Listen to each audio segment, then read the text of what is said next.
Hey guys, how's it going? Josh here. Hope you're all doing well. Wanted to tune in with another video. A lot going on in the Tennessee sports world. I know a lot of us are caught up on the transfer portal, and rightfully so. There's a lot going on there, but we'll have a video coming out on that in the next day or so, kind of addressing my concerns, where I think we're doing well, where we can improve, and where I think we'll finish out. Hopefully, we'll get some big news between now and then. But really, the purpose of today's video, I wanted to dissect the game between the fake UT and Tennessee yesterday. So, as many of you know, my first ever video on this channel, as of just a few days ago, was a thoughts and reactions video to that devastating loss. I think it's the only way to really put it, against Arkansas. Can honestly say morale was somewhat low in the fan base after the performance that we had saw. So we were in a prime position to come out and either, get things right on track or stumble. And thankfully, if we go ahead and switch over to our view here, we did come out and open a can of, pardon my French, whoop ass on fake UT. If you watched any of that game, it was pretty much from start to finish pure domination by the Tennessee Volunteers. I will say the atmosphere was ripe for another potential. I don't want to say another upset, because Arkansas certainly are peer, if not the better team, but it was ripe for a potential upset. And the reason why, very uncommon on a weekday for us to tip off a game at 9 o'clock at night. This one happened to start at 9:15 because the Cincinnati game ran over. So it was a late start. It was the middle of the week. The arena wasn't even really that full. So really, in that regard, the environment was ripe for a potential Texas upset. However, our really knight in shining orange armor came to play, and that being Jacoby Gillespie. So let's go ahead and take a look at this box score. If we go down here, right, what I can see is right away a few things. One, Gillespie had 34 points, 12 of 18 from the field, 5 of 8 from three-pointer, and 5 of 5 from free throw land. This guy has been an absolute game changer for this team. He plays with intensity. His defense is improving. He's a lethal sharpshooter. He's not afraid to take it to the basket. And more importantly, and arguably most importantly, he is a field general. He's able to orchestrate the offense. He's able to get us out of dry spells, which are all too common in Tennessee offenses. So Gillespie brought a intensity to the game that pushed us over the finish line and really helped us dominate from start to finish. And in reality, the rest of the team was pretty ferocious as well. No one player really shining anywhere near as close as Gillespie, but there was something that was vastly different from our last game. So when I sit here and I see 21 of 29, 72% from free throw, huge improvement from our last game. So if we just go back here and we take a look at that Arkansas game, and we go down here to the box score, 52% from three. That 20% swing arguably is one of the key reasons we were able to pull off this win. With the style of offense that Tennessee runs, you're a very physical, internal, at the basket team. And what that looks like is we have players like Carey, Estrella, even Boswell and Parra and Ament to a degree that are actively looking to cut to the basket, draw contact, and get those and ones or free throws. In the months of December and January, We've been cutting to the basket. We've been drawing those fouls, but we have not been converting from the charity stripe. And that has really hampered the team quite a bit. But this game, we were able to swing that and trend in a more positive direction from the line.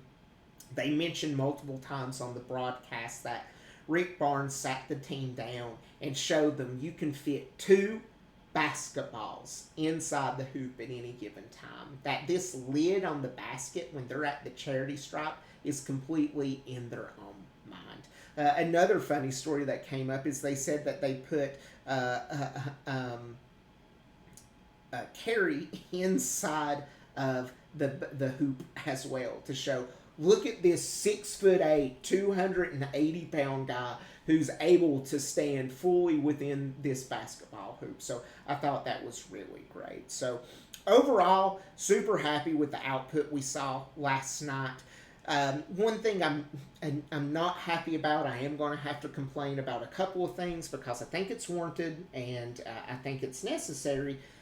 Really don't like that we lost the second half there. If you watch the game, at about the 13 to 12 minute mark in the second half, I believe Texas was 7 of 8 from the field and Tennessee was 1 of 8.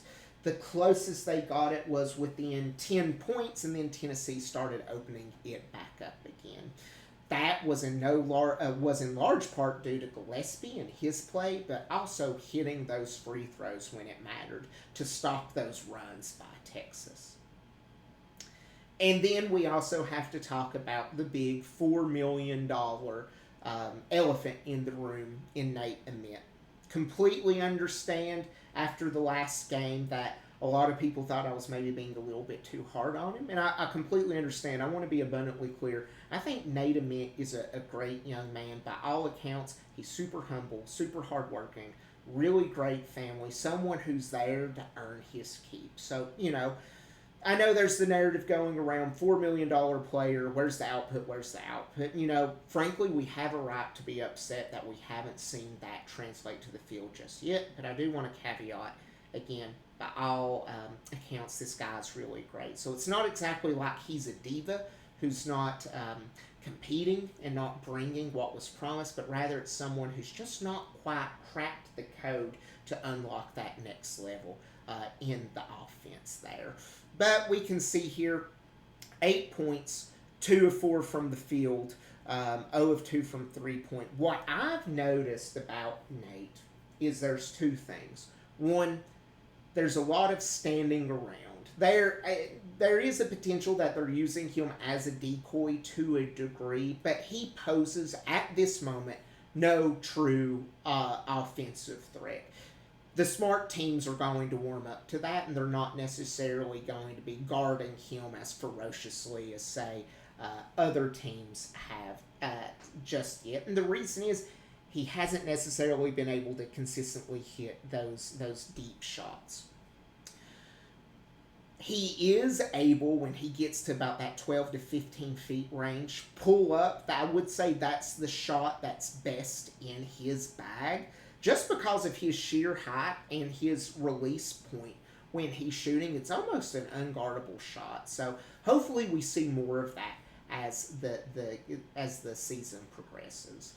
But I'll admit, the first 5 or 6 minutes of this game, he had 2 turnovers, was getting pretty bullied on the inside, and Rick sat him pretty quickly just to kind of adjust him. So, again, the one positive I would say for Nate was that for this game, he did go 4 or 5 from the line. He has to hit those free throws. He has to be a reliable free throw shooter. This puts him at 80%, which is typically what he's been on the year, aside from last game when he was 4 of 11. So still a lot to be desired from the output we're seeing from Nate.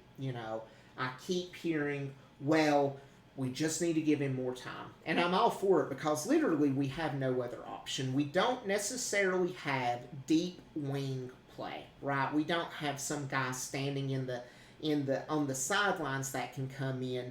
I know there's been a lot of people who are saying, get Amari Evans out there, let him play, let him play. He is starting to ratchet up his minutes. I just don't know if he's quite the true three or four guard that Nate can play. So this team really has no choice but to really embrace Nate Ament and say, you're going to have to learn and grow through this, buddy. And this team, mark my words, come back to this video, come back to the last video, this team will go as far as Nate Ament takes it. So, closing out, all in all, pretty impressive performance last night. The game ball certainly goes to Gillespie, representing Greenville, Tennessee. Homegrown kid.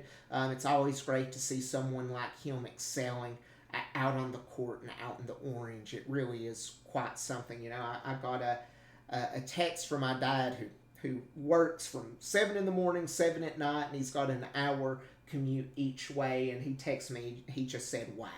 And it's right after a Gillespie, you know, almost half-court three. So this guy's special. This guy can get us far. If we can get him and Nate Ament clicking, this team has very real Final Four possibility.